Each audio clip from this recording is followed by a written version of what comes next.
The people on my special counsel team were like that. The idea that politics played a role in who worked on that case or who got chosen is ludicrous. And Andrew, and this is another thing that I think if you're not inside the U.S. Department of Justice, the idea that politics would play a role in big cases like this, it's absolutely ludicrous, and it's totally contrary to my experience as a prosecutor.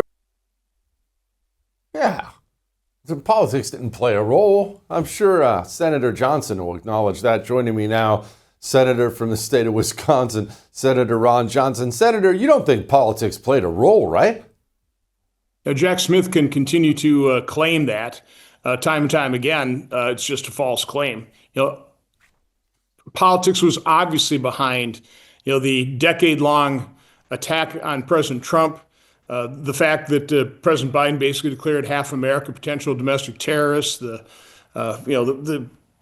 SWAT raids on pro-life individuals, people who just attended the January 6th rally, whatever you want to call that. It wasn't, most people didn't participate in the riots. They just came in and listened to the president.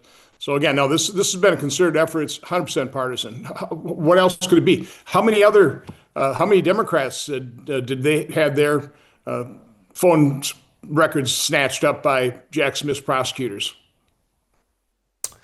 What was Arctic Frost? What was the reasoning behind all this? It obviously wasn't what they were selling us. They had some kind of a plan. What was it? Well, again, I think they wanted to criminalize what happened on January 6th. Not the, obviously any kind of violence was a criminal act, and those people got convicted and punished. But they wanted to criminalize, for example, the alternate slate of electors that was produced in Wisconsin. Really following the precedent of John Kennedy in Hawaii in 1960, really following and correcting the mistake of Al Gore, who, if he would have had an alternate slate of electors, might have prevailed in the Supreme Court. But because there was no alternate slate of electors, there was no way other than, no way for the Supreme Court to rule other than to award the presidency to George Bush. So, Judge Troupas in Wisconsin learned that, did the right thing legally. Our Wisconsin Attorney General actually said there was nothing wrong with it. And then 2 years later, he's trying to put Judge Troupas in jail, destroying him financially. I think his legal bills are already $1 million. So it's all about that lawfare. It's all about criminalizing what I thought was legitimate legal posturing and legal moves, just in case President Trump, for example, prevailed in his challenge to the Wisconsin election results, which there were all kinds of problems in Wisconsin in 2020. There were, and let's pause for a moment and check in on that, because as you well know, your home state is always critical in national elections. Are those problems being cleaned up? To a certain extent. Unfortunately, we still have Central County, Milwaukee. It's not a particularly transparent process. But we had something like 170,000 ballots cured by the clerk of courts in Milwaukee in 2020. They're not allowed to do that. We had the permanently confined voters that went from a few tens of thousands to many more tens of thousands. We had nursing homes, people voting for folks in nursing homes. We had balloting in the park, which is not allowed by Wisconsin state law in Madison. So again, there were 4 or 5 different valid issues that need to be challenged. In the end, it was just throwing out cloacal latches, some kind of legal concept. I don't even quite understand it. But again, the evidence wasn't seen. It was just thrown out on, from my standpoint, a pretty weak legal argument that, again, courts just simply did not want to review the result of that election because President Biden was already elected president at that point in time. So they don't want to go back. And that's always been the problem with proving fraud in elections. The time scales requirements proceed so quickly, the losing candidate generally doesn't have the money to challenge it. And so fraud generally goes unchallenged and unpunished. That's a problem. Senator, let's circle back to this January 6th committee, the congressional investigation. According to Just the News, the congressional investigators collected 30 million lines of phone data as part of this committee. Now, there weren't 30 million people there by any stretch of the imagination. What were they doing? I don't know. I saw that exact same report by John Solomon, excellent investigative reporter. That's what we need to get to the bottom. I mean, we all know the January 6th committee was just a sham. It did not follow the rules of the House. It didn't have appropriately appointed minority members. This was just one great big sham committee that was designed for one purpose. And again, that was to basically convict President Trump and, quite honestly, anybody associated with him. So they're just gathering whatever evidence they could to, again, criminalize what was legitimate concerns over all the problems with a COVID election where we doubled the number of absentee ballots, which Jimmy Carter and James Baker said represented probably the greatest threat in terms of electoral integrity, and yet we doubled absentee ballots. Oh, there's nothing to see here. No, there was all kinds of things to see there, but they want to criminalize just investigating that. Jasmine Crockett, not exactly your intellectual equal, is out there talking about the CR, saying things like this. Basically, the last information that I got is that once the Senate passed what we passed out of the House, and I shouldn't say we, what they passed out of the House, then we would come back. I think it's a terrible, terrible idea. It's a terrible plan. What's going on with the CR? Well, we just vote again. Don't have the results, but I'm sure the Democrats are going to, again, vote against just funding the government at Biden's levels for another, till right before Thanksgiving. I mean, these are Joe Biden spending levels.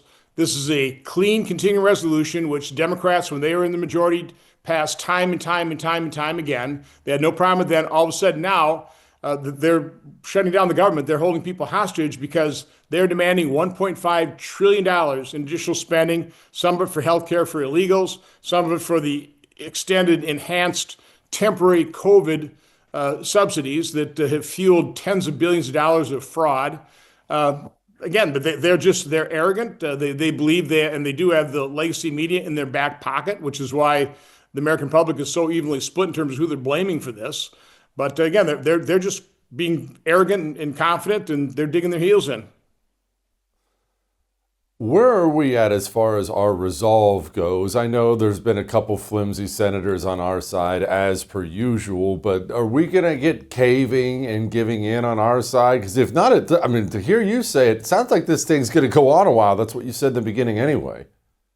I don't believe so. I mean, we just came from lunch. We do have things in place. I mean, I've offered the Eliminate Shutdowns Act, which would eliminate shutdowns for all time. I'd love to see that passed.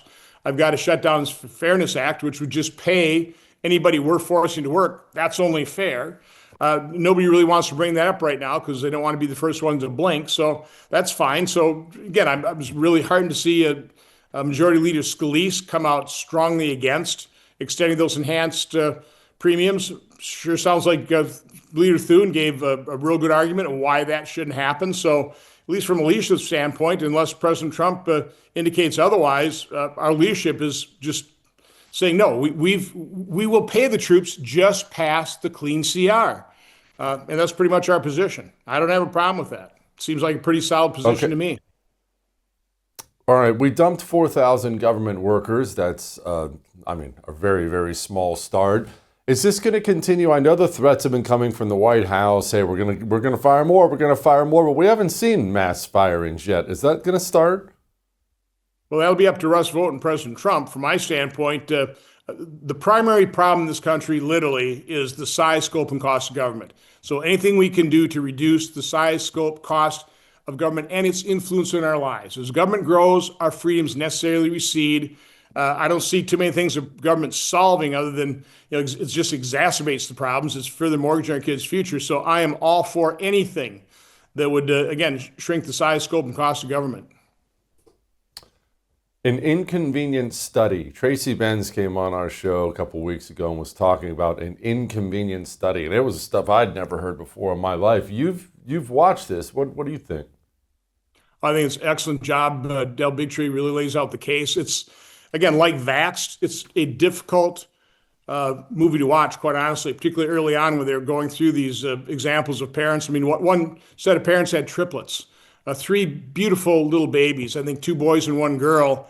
And they got them all vaxxed the same day, and they lost them pretty much the same day. They stopped talking. They stopped helping. Now they have their 6-year-old daughter. They're talking about still in diapers, not potty trained. I mean, it's horrific to hear these stories. And the fact that the legacy media, the medical establishment, our federal health agencies haven't listened to the parents who now for decades have been saying that my child was normal until they got a vaccine and I lost my child.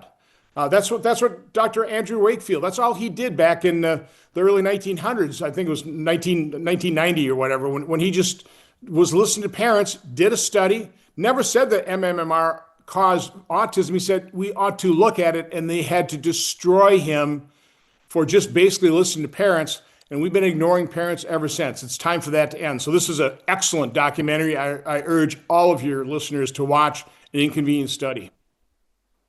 It's quite an endorsement. Thank you, Senator. Appreciate you. I would thank you for coming to my YouTube channel, but I know how brilliant it is, and I know you love it here. So subscribe and watch. We're going to start really ramping things up and putting some funny stuff, some interesting stuff out there, some collaborations. Either way, my YouTube channel is officially the place to be. So stick around.